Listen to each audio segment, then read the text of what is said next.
And today we have a special treat with Robert McDonald. Rob is continuing our tradition. We're in a series right now called Responding to a Fractured World. Rethink, react, recreate. And Rob is going to present on, is there a process theology of food? Cultivating our fractured world and how to, the subtitle is Considering Our Fractured World and How to Respond. We're glad you're here, Rob, and let me say a few words about you before you say a few words to us. First, I'd like you to know that Rob lives in Virginia. He and his wife are living there, where he is very active in his church and he's very active in the community. He's a Roman Catholic, and he has told me this morning that he's been very involved since the Pope's death, because a lot is happening in the community to respond to take in, and to move through the Pope's death and what's to come. So we're glad you're here with us with your passions, Rob. I also want you to know that he's a PhD candidate, and so he is working very mightily on his dissertation. His focus is on a comparative religious approach toward industrialized animal agriculture. Specifically, his work seeks to address the issues for both human and more than human communities. He will be speaking to us, telling us a little bit about himself. He is a playful guy, and one of the things that he loves is reading, especially the fiction of Asimov, Tolkien, and Vonnegut.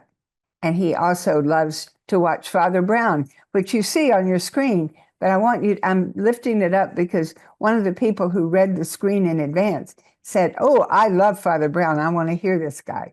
So here we are. And Rob, we are so glad you're here. Thank you for coming, and take it away. Thank you, and thank you, Mary Elizabeth. Thank you, everyone, for being here. Yes, there's well, and as you can see, I've got my bookshelf behind me right now with I'm got to do it right, the Good Shepherd, an icon of the Good Shepherd, and then Don Quixote and Sancho. So I wrote an AP English essay on Don Quixote de la Mancha when I was in high school. So he's one of my favorite existential characters. Anyway, yes, I'm going to share a little bit more about myself, just because I want to give you some background. I know I heard some conversation when I came into the main room for Zoom about factory farming. We're going to be talking about that. Because that is a factory farming or corporate agribusiness, CAFOs, as would be another term. That's concentrated animal feeding operations. I have to, and I apologize if my eyes kind of dart around, because I've got two cameras, one on my screen at the bottom, and then I've got my Bluetooth camera because it's a better camera. That way I'm not looking down at you. We're looking at each other. We're engaging in the process of dialogue and communication and seeing one another, which is also a theme that I'm going to be talking about today. But because I know we have only a limited amount of time, I don't want to bore you with my ramblings, because I think we will have fruitful dialogue, I hope, after I finish presenting for you. But yes, so just so you know, for a little bit of background, this presentation is actually based off of a presentation I'll be giving in June at Pomona College with the Center for Process Studies and the Institute for Ecological Civilization, entitled "Is It Too Late?" The title, for which, as I'm sure many of you know, is based off of a book from, I believe it was 1972, by the late John Cobb Jr. So this is kind of carries on some of those themes, but we're going to be addressing them somewhat differently. So I appreciate your patience. But is there a process theology of food? Uh, as we know, we live in a very fractured world, fractious world, if you will, um, in many respects, and our food system is one of them, especially in the specifically in the developed world. And so that's obviously our, my context as I present. It's going to be different for different areas of the world, but within the cultural West and the United States, me living on the East Coast, there are issues which we can raise. And so I'm going to give you today a brief introduction about myself to so that you know better my context and where what I'm drawing from. We'll talk about the ecological crisis, briefly because I'm sure many of you know about it. And then the problems with agribusiness, as it's called, corporate agribusiness, to be more specific. And then there's the question of the history of the theology of food, which is the main theme. Is there a theology of food for the process, for a process orientation to the world?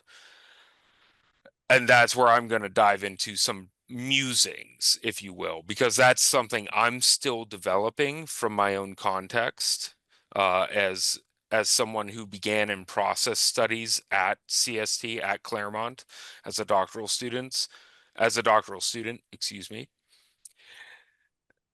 And then there's the question of the ethics. What does a process perspective on food and our current industrialized food system in the West lead us to ethically? We can muse about it theologically, philosophically, intellectually, etc. We can think about it abstractly, but then what does it lead us to do? That is all, I would aver the ultimate point of all philosophizing, all critical thinking is what then do I do with this? Uh, and then I'm going to share some resources which address this, some websites, some books, and then there are numerous documentaries on the issues that we're going to be talking about. And then I'll kind of lead in with some brief concluding remarks.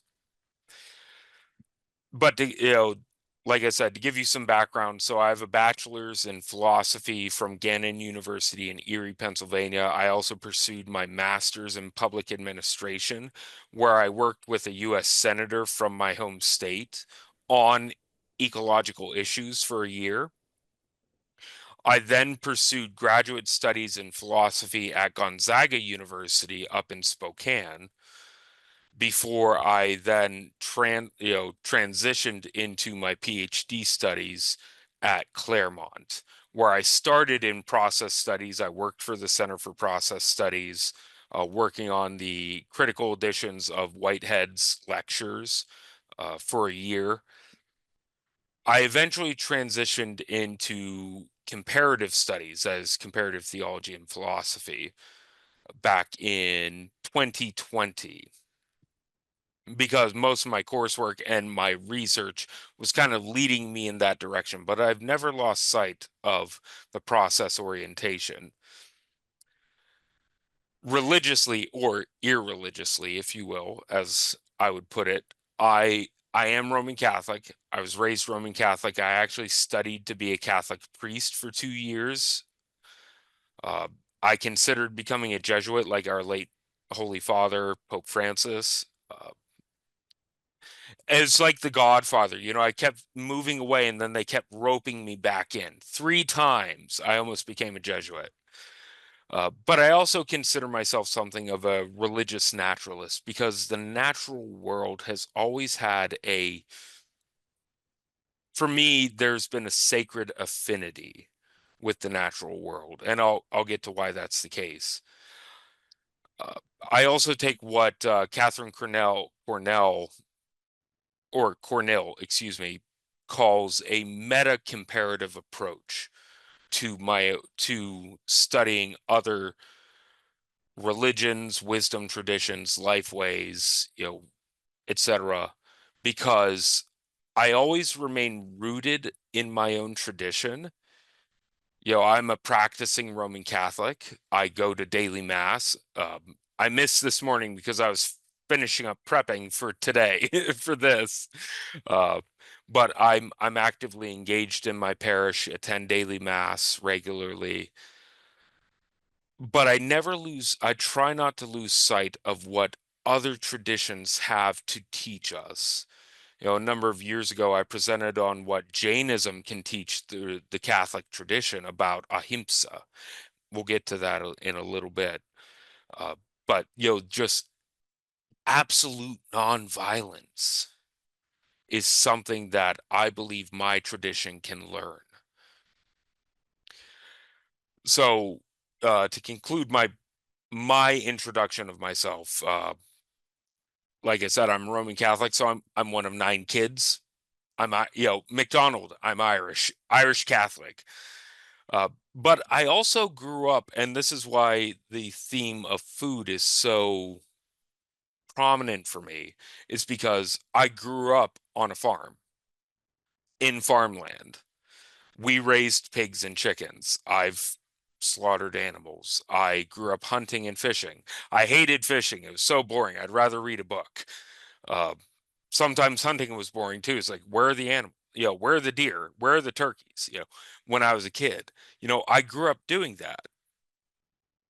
But then I had an existential experience when I was at Gonzaga, which I will mention in my brief concluding remarks.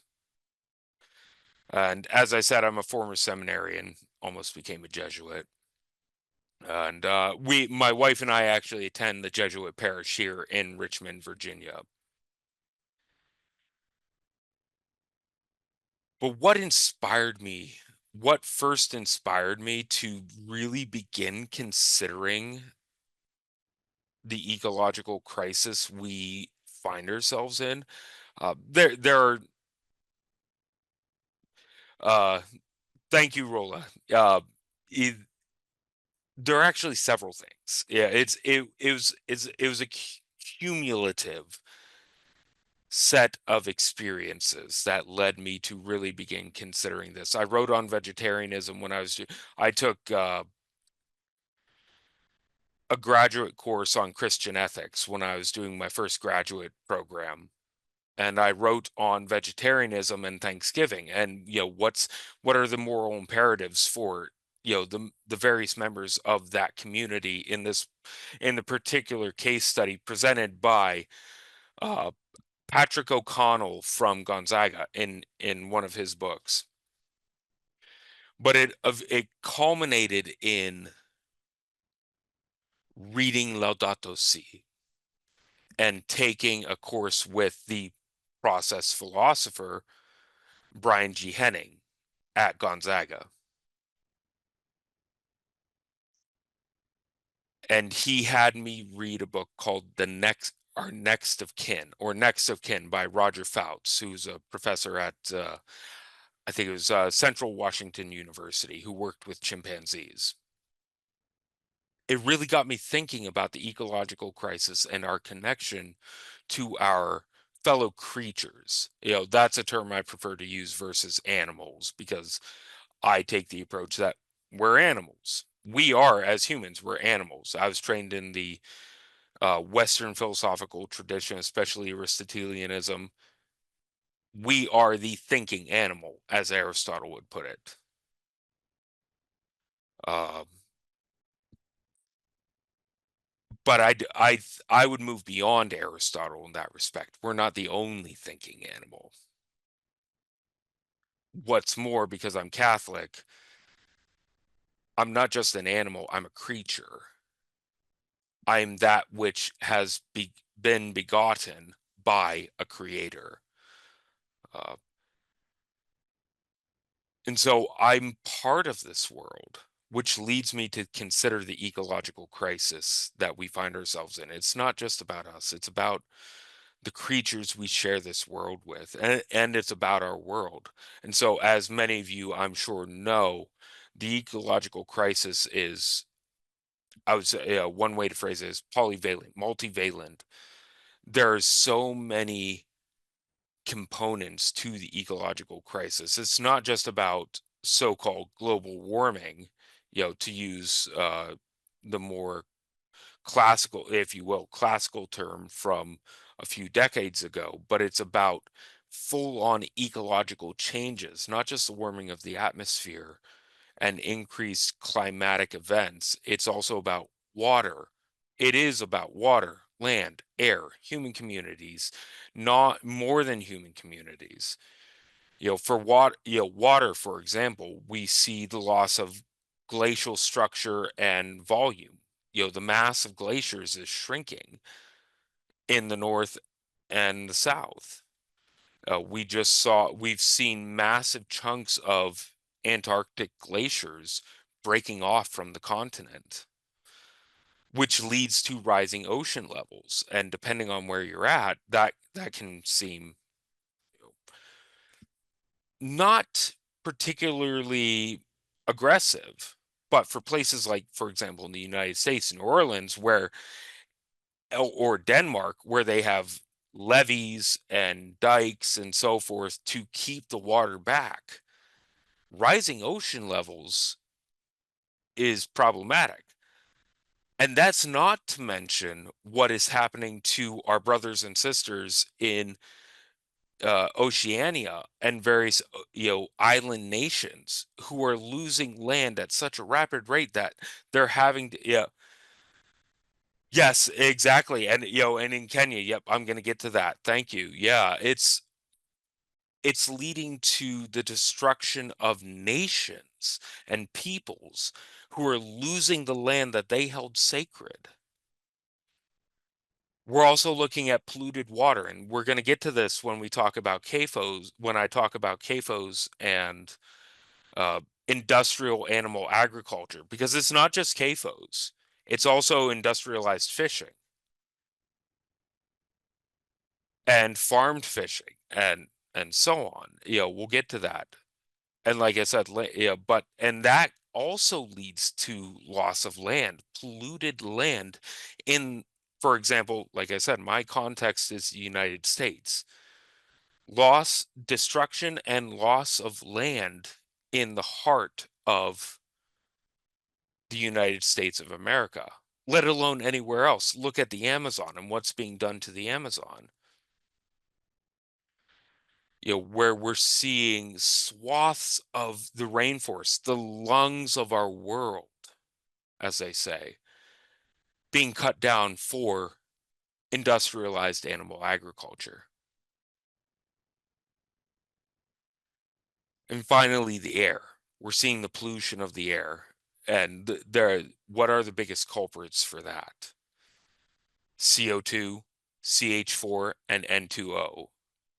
That is carbon dioxide, methane, and nitrous oxide, among others, but those are the biggest culprits. Everybody talks about carbon dioxide and the release of carbon dioxide from the burning of fossil fuels, but they neglect methane, which is 80, depending on your source, roughly 70 to 80 times more potent a greenhouse gas than carbon dioxide. Carbon dioxide lasts longer in the atmosphere versus methane, but methane helps lead to more rapid heating of the atmosphere because of its potency. And then nitrous oxide, which is I think about, I'm forgetting the exact statistic. I think it's approximately 40 times more potent than carbon dioxide. But the big issue is, where do they come from? Methane does come from, is released from the environment, like the thawing of the permafrost in the Arctic and some Arctic, Antarctic and Antarctic regions, but especially in the Arctic in the northern hemisphere, the thawing of the permafrost, we're seeing release of methane because methane is a byproduct of certain bacteria. Which leads to a question. I had originally planned this as a bit of a Q&A, people raising their hands, but, we won't worry about that because of time. But, who's the largest producer of GHGs, that is greenhouse gases? Is it manufacturing? Is it energy, like coal, fossil fuels and so forth? Is it transit, planes, trains, and automobiles, if you will? Or is it agriculture? Well, the Blythe answer is it's complicated. Again, it depends on how you measure the statistics. As a former professor of mine who recently passed away, a mentor of mine from my first graduate program put it, and I'll apologize for some brief language. He said, you have lies, you have damn lies, and then you have statistics. Because because with statistics, as I'm sure many of you know, it's about where you draw your data. You can swing the statistics one way or the other. You can spin them depending on where you get the data. But with the scientific data, as it were, what we know is that agriculture is, in fact, if not the biggest, but at least one of the biggest contributors to the ecological crisis, not just climate, not just global warming, but ecological degradation in general. Because because agriculture is connected to manufacturing, energy, and transit. We have to move, in the United States again, we're moving foodstuffs, if you will, at least, plants and animal products and byproducts across the country. They're using energy, which we could factor into energy to raise. Well, no, I'm getting ahead of myself on that. We'll talk about that in a little bit, how much water it takes to raise 1 pound of beef. And then manufacturing, the energy and again, it's all connected. The energy and transit costs and the manufacturing costs to put food on the shelves in our at least our American grocery stores or Western grocery stores. One study found that it's upwards of 50% of greenhouse gases that are emitted by the agricultural sector alone. Some say it's 18%, but again, it depends on what are you measuring. Is it the greenhouse gases, the methane emitted by, say, cows being raised for beef or pigs? But what about, again, the transit costs, the energy costs?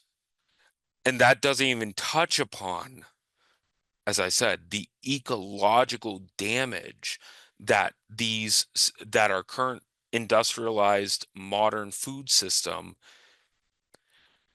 does to the environment. And so this gets to the problems of corporate agribusiness. There's a destruction of communities. Yeah, this was a conversation that was going on when I hopped in right before we started the presentation. The destruction that corporate agribusiness has for communities. And again, that's multivalent. It's not just the consumption of land, the loss of, say, for example, small farms, the bucolic image we have of farmland, like the movie Babe, for those of you who have seen it. I'm sorry, that may be a bit of an anachronistic American reference, but the homegrown farm. where they raise their own animals for their own consumption. Maybe they sell some to market, but there's a large part of it that's for them, for the family. We have that bucolic image, but that's being bought up by mega corporations, which leads to environmental destruction. When you monocrop, it depletes the nutrients in the soil, which is why there are those who advocate for regenerative farming, which has its own issues because it takes time. If you're depending on how you look at it economically, it's not considered the most economically friendly option. Hence the mega corporations like Purdue and Hillshire Farms and the companies of which they're subsidiaries of. And fun fact, that goes for vegetarian options as well. Like some of you, I don't know if you've heard of the brand called Quorn. It's spelled Quorn. Here in the West, at least in the United States, they make mock chicken products. They're owned by Purdue because Purdue doesn't want to lose that cut of their profit. So profit is a big part of this. But let's go back to the community, the individual communities. One thing that's not talked about when it comes to CAFOs and slaughterhouses that are connected to the CAFOs, because some of the CAFOs have slaughterhouses on their property. They butcher the animals right there and then send them out. Some of them ship them off to the butcher. Yes, I agree, Celeste. But some of them have, it depending on how it works out, is whether it's at a distance or on the property of the CAFO. CAFO, CAFO. Sorry, Jay. Concentrated animal feeding operations. Uh, they they have actually what's the word I'm looking for? I apologize. They have worked with politicians at the state and federal level, as well as community level, individual community level, to put laws in place to keep us blind, to keep the public blind of what is going on there.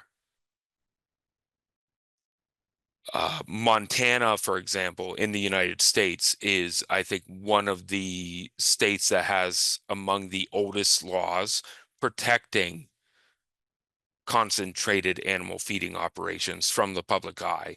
You cannot legally film or take photographs of what goes on without the permission of the owner. But does the owner want you to have, is the owner wanting to give you permission? Why are you doing this? And that's why we get clandestine films and photographs of what goes on there. But it's not just about the animals, our fellow creatures, as it were, as I said. It's not just about our fellow animals, our fellow creatures. It's also about the human communities. CAFOs and slaughterhouses are considered among the most dangerous jobs in the United States because, as Timothy Paschrat, a sociologist, that's one of the resources I'm going to share with you, as he puts it in his ethnography, every 12 seconds.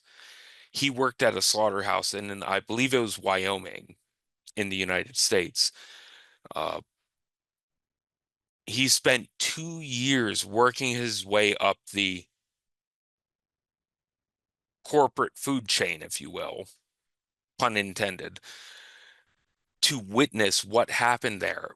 But the title of the book comes from the expectation that at most every 12 seconds, a fellow animal is slaughtered Because what is corporate agribusiness concerned about? It's concerned about profit and efficiency.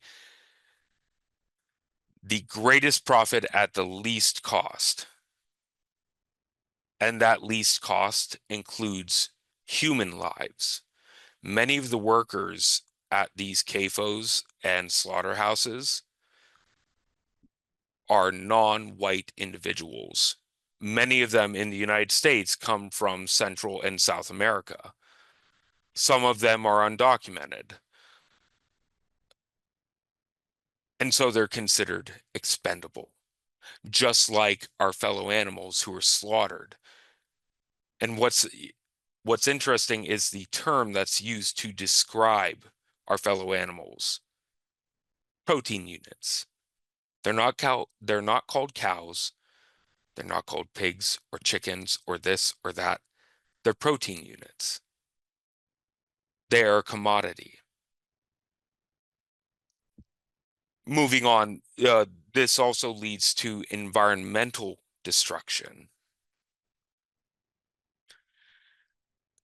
For example, CAFOs, concentrated animal feeding operations, where they raise pigs for slaughter, they keep pools of the excrement, urine and feces, which are sometimes sprayed onto the local farmland as fertilizer. Except because it ends up being aerosolized, it goes into the local human communities, causing health issues. Not to mention our more than human world around us, the deer, the rabbits, all the wildlife around us and what it does to them. And that leads to creaturely destruction. It's a matter of, like I said, there's an interest in profit, the greatest profit, the greatest gain at the least cost. But yes, and runoff goes into the water supply. Exactly. Lakes, aquifers, etc. Yeah, it goes everywhere. And much of it's untreated because we are pumping our system, our current corporate agribusiness food system pumps so many antibiotics and other pharmaceuticals into the creatures we raise for slaughter because they're not, they, again, coming from my Catholic perspective, we weren't created to live in, they weren't created to live in such close proximity.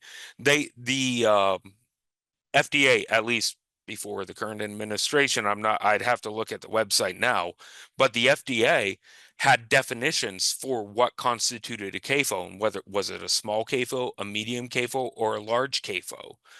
I believe if I remember correctly, a large CAFO, it also depends on which creature is being raised.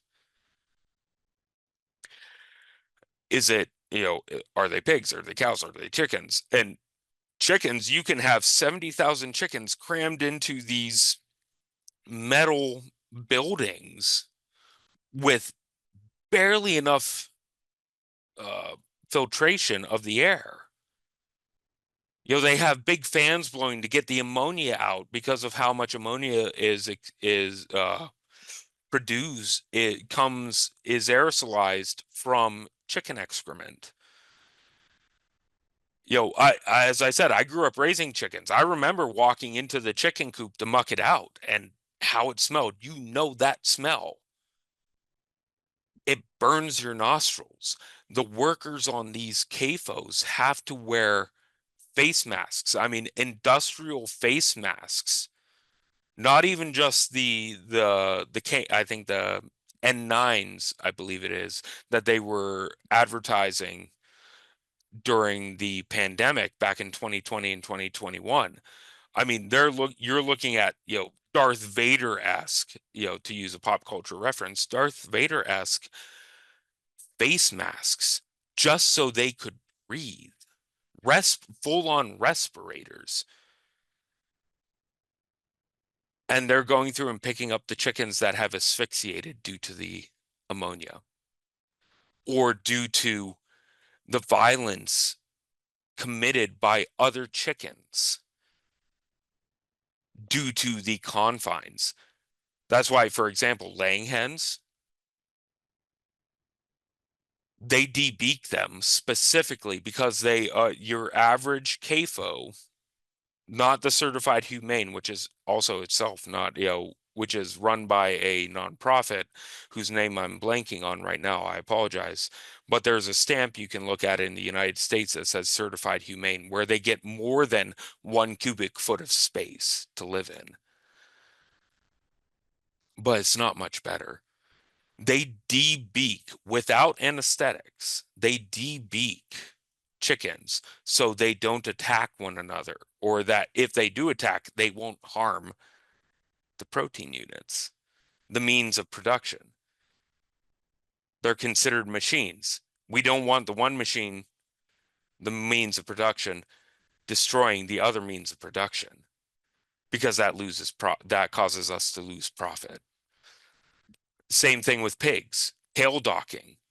No anesthetic, just basically bolt cutters, chop off their tails.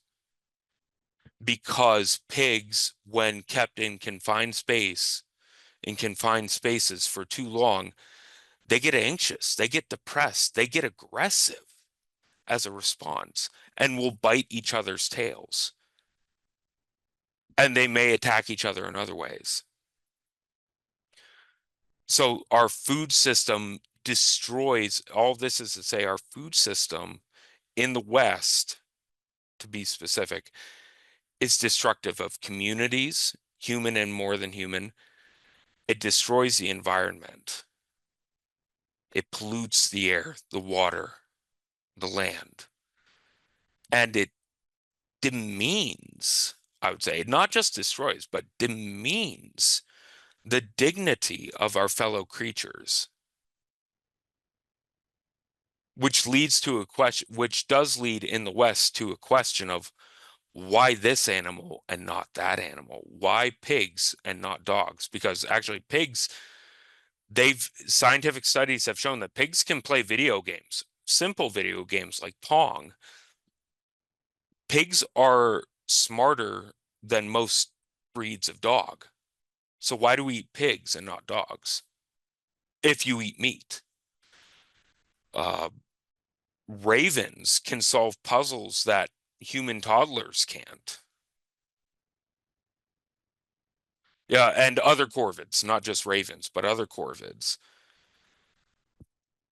Chimpanzees, like Roger Fouts' book, Next of Kin. The subtitle is, I actually have it right behind me. My Conversations with Chimpanzees. They can create, through sign language, novel sentences. And we could go on ad nauseum, about more than human animal intelligence. I like what Nicholas Kristof, a journalist who writes on these issues, said. What I keep thinking is this: if you torture, and this is in the United States at least, he's writing in an American context. Uh, there are others in a British and European context, and others outside of the West who are writing about some of these topics. But Nicholas Kristof says, what I keep thinking is this: if you torture one animal, you're arrested and considered a psychopath. But if you abuse millions of animals in a systematic industrial process, you're hailed for your business acumen.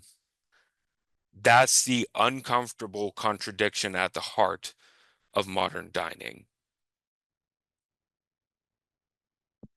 And so, moving now to a more theological or philosophical bent, going beyond the raw data, especially since I know we're probably getting close to time, Mary Elizabeth. Uh, yeah, there. There is a history of the theology of food in the West. They've been talking about this, the consumption of animals. Fun fact, in the West, it was considered appropriate to abstain from animal products for aesthetic and spiritual reasons. But if you did so for ethical reasons, in some circles, it was considered heretical because it was connected back to thinkers like Pythagoras. The Pythagoreans, Pythagoras and his followers were vegetarians.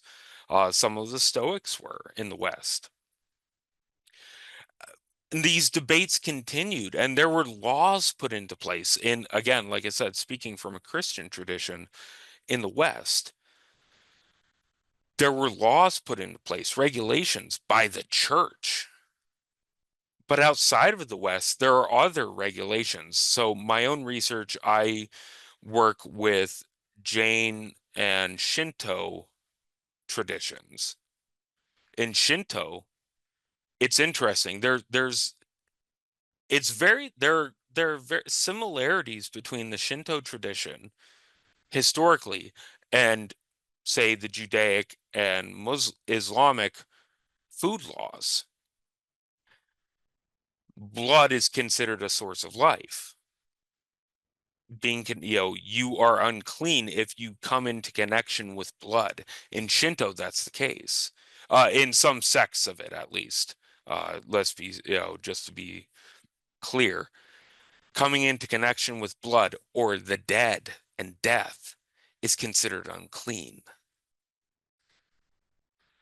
In Jainism, like I said, I'm very fascinated by ahimsa, this radical nonviolence.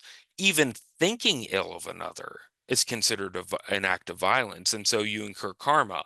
And in the Jain tradition, karma is considered in the lines of particles of matter that actually weigh you down, not allowing you to ascend spiritually. So, what would a process approach to food, to a theology or a philosophy of food, have to say? Um, I'll admit my own background with process thought actually comes more from Pieter de Chardin versus Whitehead, though I've studied Whitehead both at the undergraduate and doctoral level, and graduate and doctoral level. Brian Henning at Gonzaga is himself a Whiteheadian, and he talked about the ethics of creativity. From my own background, there's something that is lost, as Aquinas put it, there's something that is lost in the beauty of creation when a life ends, human or more than human. And so my own process orientation, with being more Teilhardian than Whiteheadian, though I kind of blend the two, is that the Teilhardian perspective definitely has more of an eschatological, absolute eschatological viewpoint. He talks about the cosmic Christ and the Omega versus the consequent nature of God, which is more nebulous, if you will, in the Whiteheadian tradition. But even Teilhard was unsure. In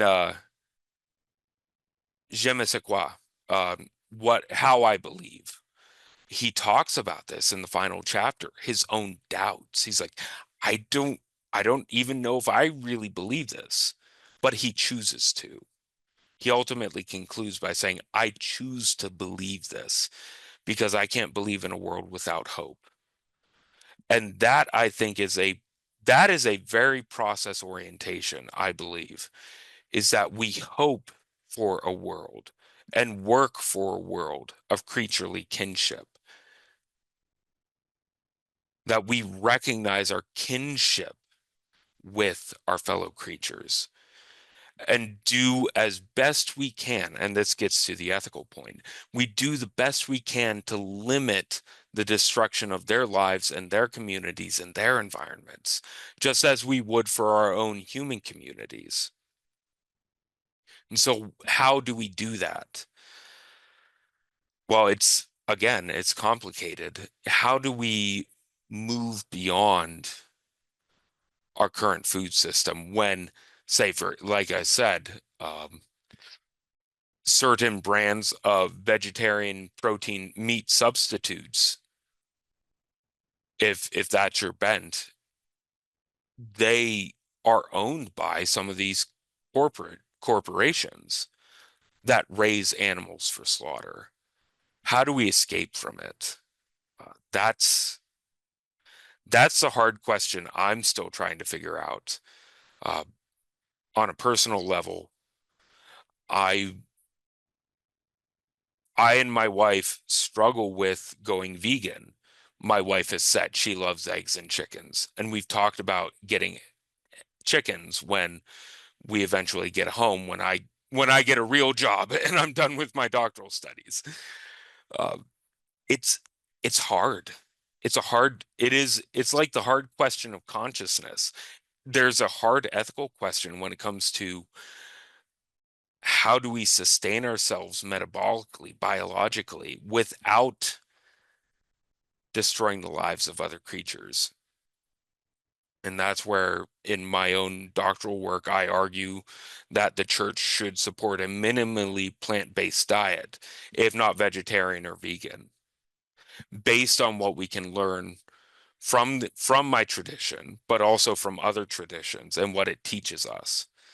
So there are resources, and I'm going to, as I told Mary Elizabeth and Richard, uh, I'm going to finish compiling some information that can be shared along with the recording with some resources. But in the Christian tradition, at least, there's the British group called SARX, SARX, which would be Sigma Alpha Rho Chi in the Greek, which is where that word comes from. It means flesh. Or no, not Chi. Crud, I'm blanking right now, but it comes from the Greek word for flesh. There's Catholic Concern for Animals. There's also Animal Outlook, which is, I think, a multinational organization. But then there's PETA, of which I'm a member, and the Food Ethics Council, which is another British source. And then there are so many books, and I could, as you can see, the bookshelf behind me, as well as elsewhere in mine and my wife's home, I've got many books on this, and there are so many I could list. But Andrew Lindsay, if you're Christian, is a great resource. Mathieu Ricard is another great resource. He's a French Buddhist monk. He's French by origin, but he's a Buddhist monk. Matthew Scully is actually a fun resource. He wrote the book Dominion, and he's a conservative, but a vegan. Lisa Kemmerer, Animals and Christianity. She actually has a whole series on animals and other and various world traditions, faith traditions, wisdom traditions. More secular takes on this are David Grazia's Taking Animals Seriously, or Carol J. Adams' The Sexual Politics of Meat, which gets into the machismo culture of the consumption of animal flesh. One fun fictional book, if you haven't read it, Daniel Quinn's Ishmael. I read it when I was a seminarian, and it was so impactful. And then there are a number of other documentary resources: Cowspiracy, Seaspiracy. Um, there's a documentary called Dominion. There's another one called Eating Our Way to Oblivion, I think. I'm blanking on the name right now, so I apologize. But just to conclude, because I know, yes, thank you, Celeste. Celeste, I'm personally a vegetarian. I've been a vegetarian since about 2014. I began with the cost of it, and then I learned about the health benefits, which we can talk about more in the conversation. And And yes, I see Thandeka has a hand up, but sure, I'll just wrap up real quick and then turn it over to Mary Elizabeth. It took, getting my wife to cut out seafood as a final example took me referencing Mathieu Ricard, who referenced an American author whose book I have, uh, that even industrial fishing is destructive because of, primarily, a prime example is what's called bycatch. If you get a pound of shrimp in the United States, you're looking at approximately 26 pounds of bycatch. That's sea turtles, dolphins, and other cetaceans, and other undesirable or non-desired catch. And so they're crushed in the cranks, they're cut up by the nets and thrown back, and most of them end up dying as far as we know. And so it ends up coming down to a personal act of discernment, how we act in the process of our lives and the development of the world. And that, I think, is the ultimate process orientation to food, is do we want to be creative or destructive? But I'll leave it with that. Thank you so much. I'll turn it over to Mary Elizabeth. Thank you so very much. And that was really excellent. You've given us so much to think about. Thank you. Thank you.